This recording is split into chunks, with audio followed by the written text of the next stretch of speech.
A day in my life as a DJ. So for this mini vlog, I would like to share you kung paano kami nag-enjoy sa team building. But before anything else, syempre, for the of course, for the duty pa rin ng person, ito na nga, naghahanda na kami. And here's Angge the Great na talaga naman nag-iron steam para naman hindi daw gusot-gusot ang susuotin. Actually, yun na nga. So, sa paghihintay namin, naisipan namin bumaba muna ni Angge the Great kasi we would like to eat first bago kami umalis, okay? Alam nyo, totoo talaga yung Filipino time kasi yung call time namin is 5 a.m. pero nakaalis na kami ng 6:30 in the morning. Okay, so while on the road, kain-kain muna, then stop over kasi wee-wee break.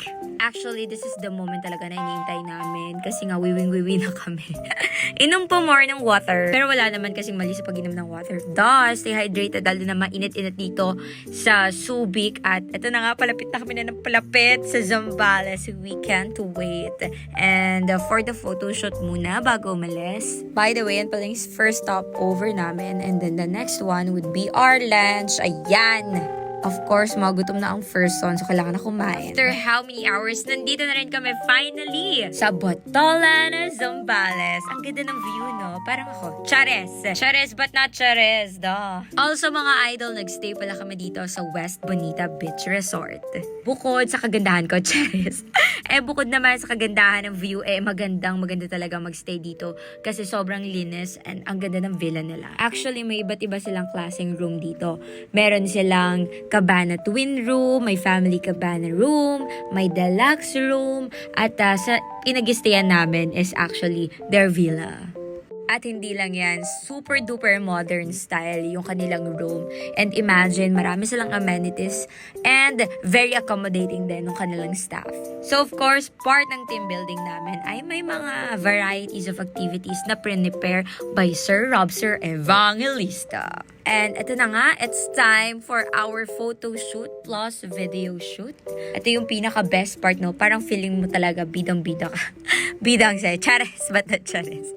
Actually, maganda na talaga mag-photo shoot kapag sunset, no? Pero alam nyo, ang pinaka-maganda rin dito sa place na to is napakatahimik, napakaganda, napakalawak, ang ganda ng atmosphere, and ayan o, look at the outside of the villa. Actually, meron silang pool inside, but look at it, ang ganda-ganda talaga nung place ng West Bonita Beach Resort. Siyempre, hindi pwedeng mawala ang aura-aura ni Kim Chuchay. Oh, diba? Sino ka dyan? Pak ganorn. Habulin mo ko, Chares.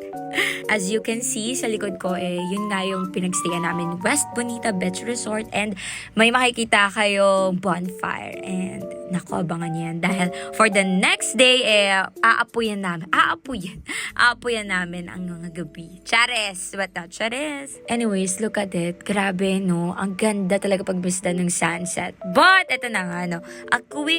Very quick lang to, no? Very quick tour from West Bonita Beach Resort. Okay? So, enjoy the view.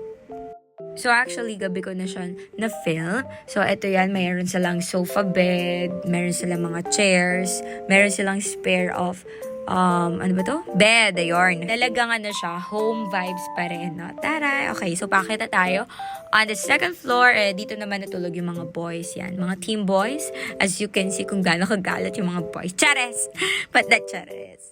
Imagine kung ilan kayo, talagang suwak na suwak talaga to para sa maramihan. And this is our room for girls room, 'di ba? Ang ganda. Ang dami nilang actually bed, 'di ba? So talagang kasya ka diyan. And this is the night view. Feel relaxing talaga. Actually, isa yan sa mga pangarap ko yung magkaroon ng sariling resort. But for now, enjoyin muna natin ang gabi and wait for my next vlog. This is only the day 1. Bye!